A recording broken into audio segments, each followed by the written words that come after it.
They say every theater has its ghosts, but this one was different. In most places, you might hear whispers, a faint laugh, or see a flicker of movement. But here, inside this decaying theater at the edge of the old district, people claimed you could hear screams. Not just faint cries, but blood-curdling shrieks that echoed through the broken rafters and velvet-draped halls. No two people ever described them the same.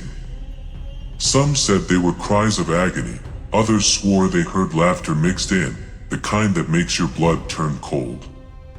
The theater had been closed for decades. Once, it was a glittering jewel in the city, with gilded balconies, crystal chandeliers, and curtains the color of blood. Crowds gathered here for performances, for music, for drama. And then, one night, it all stopped. The story varies depending on who you ask. Some say a fire broke out during a show, and the audience never made it out. Others whisper of a performance that went horribly wrong, with an actor collapsing on stage, screaming until his voice ripped apart. Officially, the records just say, closed due to structural instability. But no one buys that explanation. The locals avoid it. Even in broad daylight, they cross the street rather than pass its crumbling entrance. Windows are boarded, the great double doors chained shut, the posters outside faded to white paper and shadows of ink. But if you linger too long in front of it, they say you can hear something faint, like the muffled cry of someone trapped inside. That was what pulled me in. Curiosity, or maybe recklessness. I wanted to know if the rumors were true. What was it about this theater that made hardened locals shudder and fall silent? What truth lingered behind those boarded windows? I came at dusk, when the streets were already quiet. The sun bled low across the horizon, painting the theater's facade in sickly gold. The building loomed larger than I expected, its once grand pillars cracked and worn, ivy crawling up toward the broken nameplate above the doors. The chain on the entrance looked heavy, but one of the side doors had been forced open, which splintered inward as if someone, or something, wanted out. Inside, the air was thick, stale, heavy with the scent of dust and mildew. My flashlight beam cut through the darkness, illuminating faded red carpets, now mottled with mold. The grand lobby was vast, eerily silent, with cracked marble floors and a chandelier that dangled precariously, shards of crystal missing. Posters from old productions still clung to the walls, their colors bled away, their actors' faces warped and half-torn. I took a few cautious steps, the sound of my shoes echoing far louder than they should have. The acoustics of the place amplified every creak, every breath, until it felt like the building itself was alive, listening.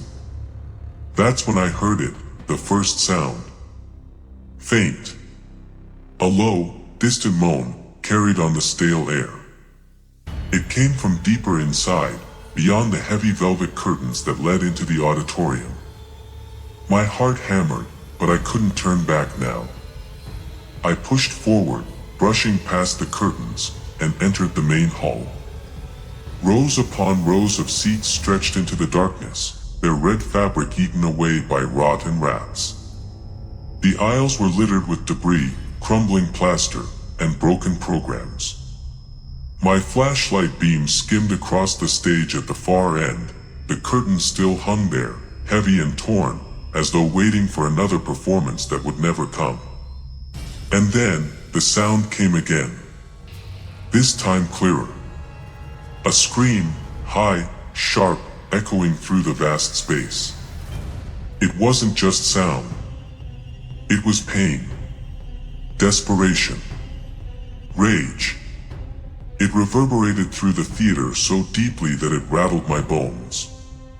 I froze, scanning the seats. They were empty. My light caught nothing but decay.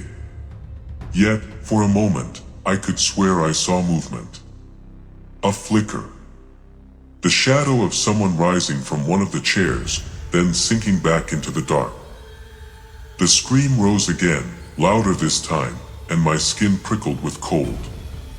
It seemed to come from everywhere at once, the stage, the balconies, the broken ceiling above.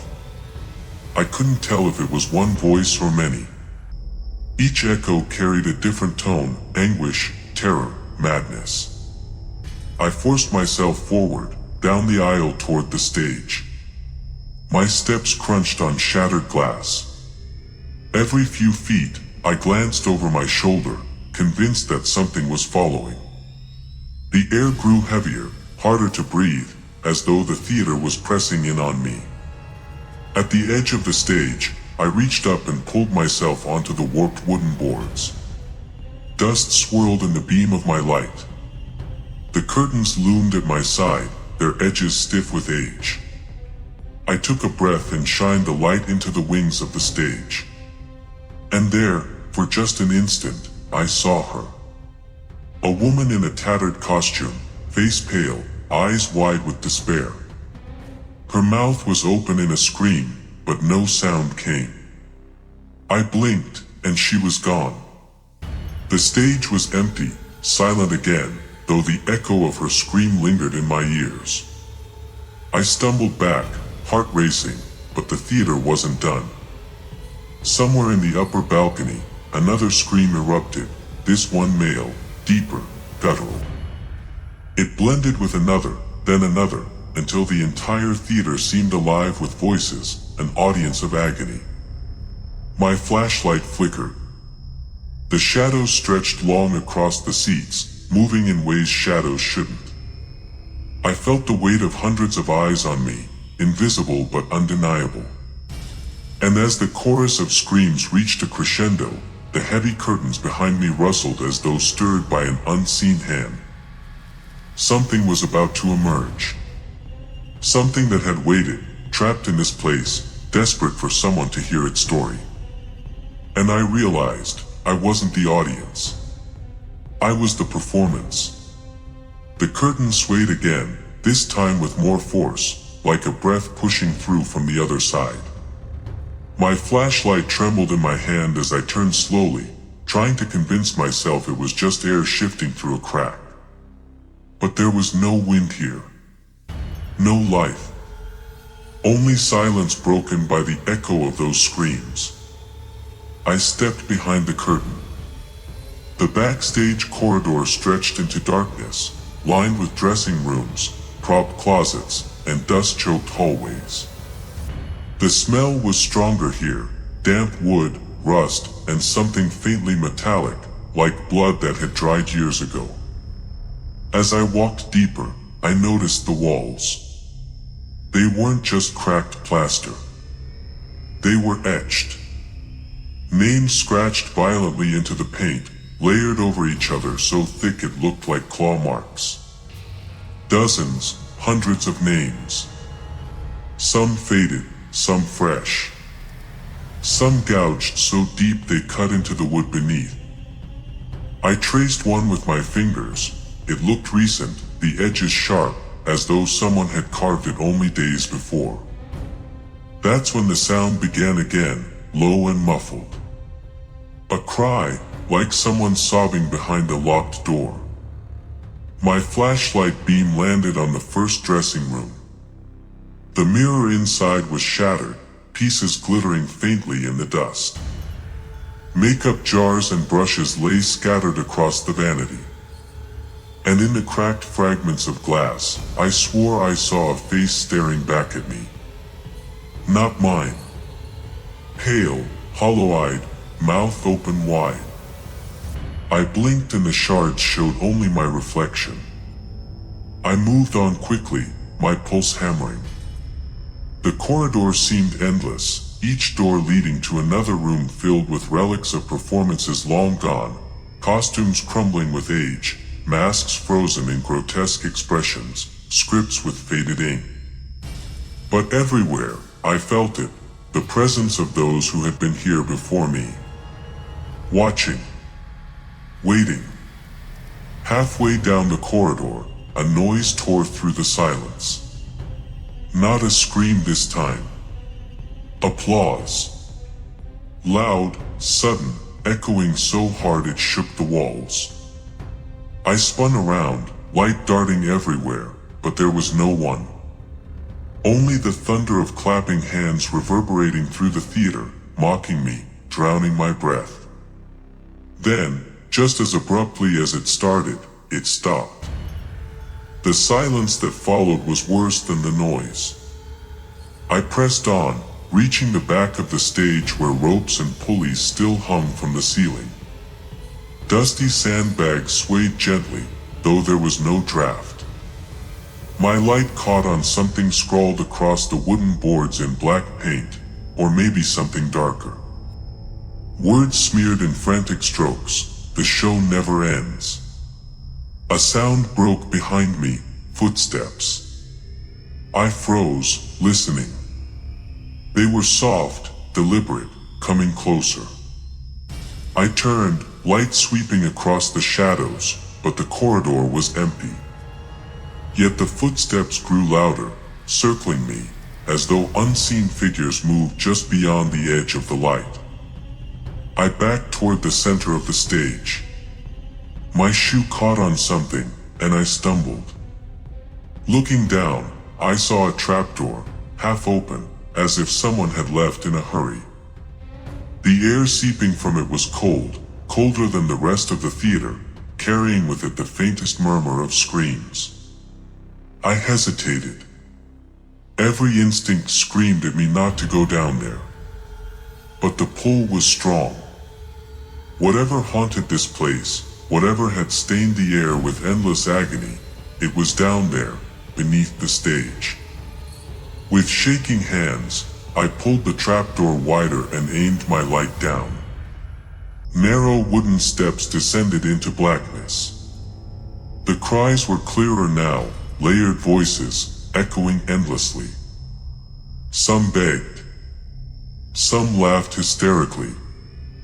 Some just screamed until their voices broke.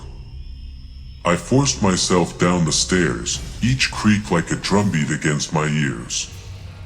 The air grew thick and damp.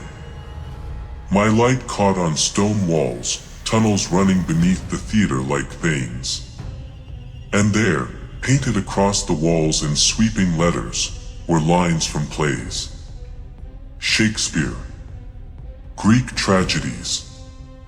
Famous monologues, written and rewritten over each other until the words bled into nonsense. And then I saw them. Shadows. Not cast by my light, but moving on their own, stretching across the tunnel walls, writhing like living things. They flickered and twisted into human shapes, actors frozen mid-performance, faces contorted in silent screams.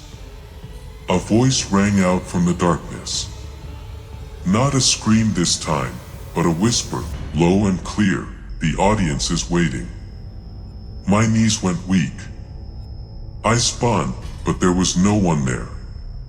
Only the shadows dancing on the stone. The tunnels opened into a wide chamber. My light revealed rows of wooden chairs, rotten and broken, arranged like a secret underground audience. At the far end, a small stage stood, curtains moth-eaten, a spotlight rusted but still hanging. And as I stepped into the room, the spotlight flared to life, flooding me with cold, unnatural light. The chairs creaked. Slowly, one by one, the seats filled, not with bodies, but with shadows. Dark figures slumped forward, heads tilted, eyes that glowed faintly in the black. They didn't move. They didn't breathe. They just sat, watching. The screams began again. Louder than ever, rattling the stone, crashing through me like waves of pain. I clutched my ears, but it didn't help. The sound wasn't just in the air, it was in my bones, in my blood, screaming with me, through me. The shadows on stage shifted, and I realized with horror they weren't empty. A figure stood there now. A tall man in tattered costume, his face painted like an actor, but his eyes hollow sockets. His mouth opened wide, and the scream that poured out was not his alone. It was the chorus of everyone who had ever died here, every soul trapped in this place. And they wanted me to join them. The figure on the stage didn't move at first. He stood in the cold, unnatural spotlight, his hollow eyes fixed on me. His painted face cracked as though the mask of an actor had fused with his skin. His mouth gaped open wider than humanly possible, and the scream that tore from it shook the underground chamber. The audience of shadows leaned forward in unison, their glowing eyes burning holes through me. I staggered back, but the wooden floor beneath me groaned as if it, too, wanted to give way. I raised my flashlight, but the beam flickered, dimmed, and finally sputtered out. Only the spotlight remained, searing me in its gaze. The figure raised an arm, skeletal fingers pointing directly at me. The chorus of screams grew louder, layered with words I could barely make out. Perform, perform, perform, the demand was unmistakable. They weren't just screaming, they were commanding. My throat went dry. I tried to speak, to shout, but no sound came. The longer I stood in the spotlight, the heavier the weight pressed against my chest, forcing me to inhale the agony of every soul bound here. It wasn't an abandoned theater at all, it was a prison. A prison for the voices of those who had performed their last show and never escaped the stage. The figure moved closer, gliding rather than walking. His presence filled the space with unbearable cold. When he spoke, his voice wasn't his own, it was hundreds, all at once, overlapping in tortured harmony. The play is eternal. The audience is eternal. And so are the screams. The shadows in the audience rose, their forms writhing and shifting like smoke. They began to clap, slow and rhythmic, a grotesque parody of applause. Each strike of their invisible hands echoed like thunder, rattling my skull. I turned and ran, heart hammering. The tunnel twisted and warped behind me, the screams chasing, growing sharper, closer. Every step I took, the shadows pressed nearer, reaching from the walls, brushing my arms with icy fingers. The stairs to the trapdoor loomed ahead, but they looked impossibly far away, like the theater itself was stretching, dragging me back toward the stage. The clapping continued, faster now, until it became a roar, urging me to stumble, to collapse, to give in. I reached the steps and climbed, two at a time, the screams rising to a deafening crescendo. My hand shot out, slamming the trapdoor open, and I burst back onto the stage. For a split second, the main theater was silent. Empty seats. Torn curtains. Dust swirling in my frantic breath. Then the sound returned, not from below this time, but from all around me. The balconies shook with screams, the aisles trembled, the very ceiling groaned. The theater itself was alive, and it wanted me to stay. The exit loomed across the auditorium, a faint glow of fading daylight leaking through the curtains. I sprinted down the aisle, ignoring the flickers of shadow figures rising from the seats. They screamed, reaching for me, mouths twisted open, faces frozen in torment. One of them lunged, a blur of darkness that passed through me like ice. My chest seized, lungs burning, but I kept running, tripping over broken chairs and shards of plaster. My hand slammed against the heavy front doors, and by some miracle, they gave way. I stumbled out into the night air, collapsing onto the cracked pavement outside. The city's silence was deafening compared to the storm I'd left behind. The theater loomed above me, its windows black, its entrance gaping like a mouth that had just spat me out. But as I caught my breath, I realized it wasn't over. From inside the building came one final scream. Louder than all the others, it rang out into the night, rattling the street lamps and echoing down the empty road. And then, laughter. Cold, sharp, unending. I stumbled away, never once turning my back until the theater was out of sight. But the sound never left me. Even now, days later, I hear it when the room is quiet. A faint scream behind me, a whisper in the corner, a clap that rattles in my skull. The theater had let me go, but only partly. It gave me an exit, yes. But it also gave me something else. A curse. A reminder. I was no longer just myself, I was part of the eternal audience, carrying their screams with me wherever I went. They say the theater was abandoned decades ago. But the truth is, it isn't empty. It's full of voices that will never be silenced. And if you're ever near the old district, walking the quiet streets at night, don't stop near its doors. Don't listen. Because once you hear the screams, they never leave you. And if you hear applause, run. If this story gave you chills, like, share, and subscribe for more terrifying tales from the world's forgotten places, because some stages never go dark, and some audiences never stop screaming.